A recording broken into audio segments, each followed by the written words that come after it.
दुनिया को चला कैसे रहा है, ये दुनिया कैसे चल रही है, आपको इसमें हैरत नहीं होती?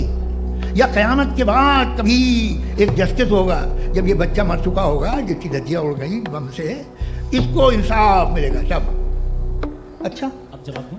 हाँ दीजिए। आपने प्रॉब्लम ऑफ इविल के ताल्लुक से सवाल किया और बार बार आप एक लफ्ज रिपीट कर रहे हैं कि ओमनीपोटेंट गॉड है, ऑल पावरफुल गॉड है। यही तो दरअसल समझना है कि गॉड का कॉन्सेप्ट क्या है। प्रॉब्लम ऑफ इविल जो है, प्रॉब्लम ऑफ इविल दर हकीकत दो असम्पशंस पर कायम है। अगर आप इन दो असम्पशंस को समझ जाएं तो ये प्रॉब्लम नहीं रहेगी, आर्ग्यूमेंट आपको समझ में आ जाएगी कि ये कोलैप्स कर जाता है। पॉइंट नंबर 1, यानी जो आपका सबसे पहला फॉल्स असम्पशन है कि गॉड मर्सीफुल है, ओमनीपोटेंट है, दुनिया में जुल्म हो रहा है। लेकिन आपको ये समझना चाहिए कि हमारे वर्ल्ड व्यू के मुताबिक गॉड सिर्फ ओमनीपोटेंट और सिर्फ मर्सीफुल नहीं है, बल्कि वो ऑल वाइज भी है और वो ऑल नोइंग भी है। उसके हर काम के पीछे हिकमत और विजडम है। ये कोई जरूरी नहीं है कि वो हिकमत और विजडम आपको समझ में आए या मुझे समझ में आए। अगर आप जो समझ रहे हैं उसके मुताबिक आप फैसला कर रहे हैं, ये लिमिटेड पर्सपेक्टिव से आर्गुमेंट है। और इस चीज को हम अपनी दुनिया में, अपने लाइफ में, डेली लाइफ में इस प्रिंसिपल को एक्सेप्ट करते हैं। हम जब किसी डॉक्टर के पास जाते हैं, डॉक्टर के पास जाकर वो अगर उसने हमें कोई दवाई दी है तो हम ये तो नहीं कहते कि जब तक आपके पास जितना नॉलेज और जितना विजडम नहीं है, आपने क्यों ये दवाई दी है, तब तक हम इस चीज को एक्सेप्ट नहीं करेंगे। नहीं कहते, हम उसकी अथॉरिटी को तस्लीम करते हैं। क्यों? क्योंकि उसकी हम जानते हैं कि वो नॉलेजेबल है, वो विजडम वाला है, हमसे ज्यादा नॉलेज और हमसे ज्यादा विजडम है। अब आप ये कहें कि चूंकि आप डॉक्टर पे बिलीव करते हैं इसलिए खुदा पे बिलीव किए, क्या ये मिसाल आपको समझाने के आर्गुमेंट है। हमारे अंदर और इस दुनिया में इविल नहीं होता तो बताइए टेस्ट का मतलब क्या होता? अगर मैं अपने स्टूडेंट को एमसीक्यूज दूं और उसमें सिर्फ राइट आंसर लिख कर दे दूं और कहूं तुम्हारा टेस्ट हो गया, ये मीनिंगलेस है। इस दुनिया में अगर हम टेस्ट के लिए आए हैं तो जाहिर है गुड एंड इविल दोनों मौजूद है। अगर गुड एंड इविल दोनों मौजूद है तो ये इविल भी खुदा का बनाया हुआ है। जी हाँ, खुदा का बनाया हुआ है। लेकिन अच्छा चलो अच्छी बात। जी बिल्कुल, तो बिल्कुल खुदा ने बनाया। अभी तो ये है कि जो मेजॉरिटी है दुनिया में वो इविल है, तो ये खुदा एक्चुअली इविल के साइड पे लग रहा है मुझे। बिल्कुल भी नहीं, मैं बताता हूं। मेजॉरिटी में तो वो है। क्या बात? अगर एग्जामिनर गलत ऑप्शन दे रहा है तो एग्जामिनर इविल नहीं हो गया, जो गलत ऑप्शन को सेलेक्ट कर रहा है वो फेल होगा। क्रिएटर ने इविल को बनाया है लेकिन वो इविल नहीं है। अच्छा सुनिए मेरी बात, let me complete sir. Creator ने इविल को बनाया है टेस्ट के लिए, वो इविल नहीं है। इविल वो होगा जो उसे इख्तियार करेगा। छुरी को बनाने वाला गलत नहीं होता है, छुरी का गलत इस्तेमाल करने वाला गलत होता है। और एक आदमी अपनी फ्री विल से मुझे कत्ल कर दे तो मैं खुदा की मर्जी से मरा हूं कि इसकी फ्री विल की वजह से? मेरी मौत खुदा के हाथ है या ये फ्री विल वाले के हाथ? खुदा ने फ्री विल का निजाम बनाया है और उस निजाम का गलत इस्तेमाल करके कोई आपको मार रहा है, इस्तेमाल करके मेरा कत्ल कर देता है। अब मेरी मौत का जिम्मेदार कौन है? वो इंसान जिम्मेदार है। वो इंसान जी। ये कहना और उसको सजा मिलेगी। तो अब आप आगे चलिए कि ये तय करना कि बिल्कुल। तो अगर आप बताएं अगर खुदा नहीं है फॉर एग्जाम्पल, तो आप इविल को कैसे डिसाइड करेंगे? यानी how can you define evil objectively without God?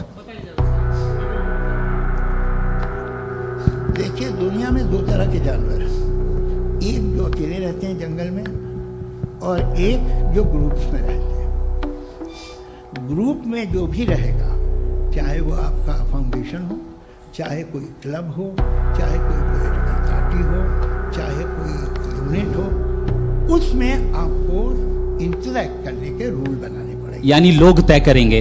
लोग तय करेंगे। अगर लोगों ने ये तय किया कि किसी का रेप करना सही है, आप जस्टिफाई करेंगे? नहीं, आपका फाउंडेशन तो ये हो गया ना कि लोग ही विल डिसाइड करेंगे। नहीं, अरे दुनिया में ऐसे ग्रुप्स हैं जो रेप को जायज मानते हैं सर्टेन हालात में। मैं डिटेल में नहीं जानूंगा, आप भी जानते हैं। ये जो आईसिस वाले थे जिन्होंने क्या किया था, तो उन्होंने क्या किया उसका खुदा से कोई ताल्लुक नहीं है सर। मैंने सिंपल सवाल किया कि इविल को आप डिफाइन करते कैसे हैं? आइए वापस आइए जी। आप साथ में तभी रह सकते हैं जब कुछ आप ऐसे उसूल डेवलप करें जिसमें हर एक का बेसिक तहफ़्फ़ुज़, हर एक का बेसिक राइट हो और हर एक को कोई आराम मिले। यही तरीक़ा है किसी भी ऑर्गेनाइजेशन जिसमें एक से ज़्यादा लोग हैं और वो ऐसे चलती है ज़िंदगी। उसमें अगर आप गड़बड़ करेंगे तो तबाही होगी, नुकसान होगा, बर्बादियां आएंगी। और अगर उसमें आप की बात आ गई, आप ये कह रहे हैं कि लोग डिसाइड करेंगे क्या सही है क्या गलत है, यही है मेजॉरिटी डिसाइड करेगी क्या सही है क्या गलत है। अरे भाई बिल्कुल, मेजॉरिटी अगर ये कहे कि नाजी जर्मनी के साथ जिस तरह मेजॉरिटी थी कि जेनोसाइड करना सही है, आप जस्टिफाई करेंगे? उस वक्त आपका ये सवाल सिर्फ उसके बाद क्लोजिंग। हाँ, उस वक्त प्लेनेट पे जो लोग थे उनमें कितने लोग हिटलर को सही समझते? अच्छा, प्लेनेट की मेजॉरिटी तय करेगी, सोसाइटी की नहीं। प्लेनेट की मेजॉरिटी गॉड के एग्जिस्टेंस को सही मानती है, आप क्यों नहीं मानते? प्लेनेट की ज्यादातर मेजॉरिटी कुछ दूसरे मजहबों के खुदा को मानती है।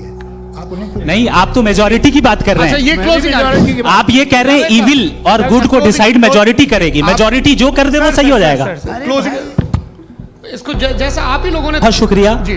हमारा जो टॉपिक है डज गॉड एग्जिस्ट, मैं इस पे इतने एकेडमिक तैयारी करके आया था, मुझे था कि मैंने सोचा था कि कई सारे मैं आर्ग्यूमेंट्स दूंगा, लेकिन वक्त की भी किल्लत और जावेद साहब बार बार इधर उधर चले जा रहे थे तो उसको भी थोड़ा एंटरटेन करना पड़ गया। डज गॉड एग्जिस्ट पे मैं एक ही आर्ग्यूमेंट दे पाया। आर्ग्यूमेंट्स बहुत हैं और डेफिनेटिव आर्ग्यूमेंट्स हैं, और मेरे आर्ग्यूमेंट को किसी एक राउंड में भी इन्होंने एंटरटेन नहीं किया और रेफ्यूट नहीं किया। एक राउंड में भी नहीं, एक राउंड में भी नहीं। कौन सा? और ना ही अभी आपका क्लोजिंग आर्गुमेंट आएगा नहीं, वो उसमें। बता देना। Argument of contingency sir. अरे मैं आपसे कई बार कह चुका हूँ कंटीजेंसी का मतलब अब क्या मैं है? कैसे समझाऊं Please, आपको? please, आपस में हाँ आप और please, कितने please, आसानी से समझाऊं मैं, मुझे तो नहीं समझ में आ रहा है बस। आप अपनी- argument sir, of contingency Urdu में बोल सकते हैं। हाँ, आप अपनी बात पूरी कर लें जी। आखिरी 4 मिनट। दूसरी चीज, just a minute please ma'am, can I talk? दूसरी चीज ये है कि आपने एक तो इसका जवाब नहीं दिया, दूसरा आपने गॉड के ना होने पर कोई डेफिनेटिव आर्ग्यूमेंट नहीं दिया, सिर्फ मजहब पे बात कर रहे हैं आप।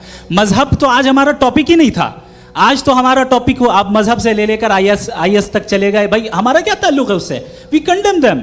और उसका गॉड से क्या ताल्लुक है? अगर कोई गलत काम कर रहा है, किसी ने किसी को कत्ल किया, किसी ने किसी का रेप किया, उसको सजा मिलनी चाहिए। और आपके पास कोई भी rational strong foundation of morality नहीं है।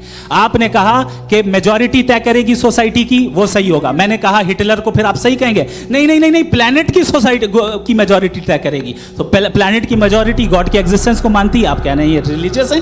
तो यानी आपके पास कोई स्ट्रॉन्ग फाउंडेशन नहीं है ऑब्जेक्टिव मोरालिटी का। ऑब्जेक्टिव मोरालिटी का अगर कोई फाउंडेशन है तो वो सिर्फ गॉड है, गॉड है, गॉड है। Thank you.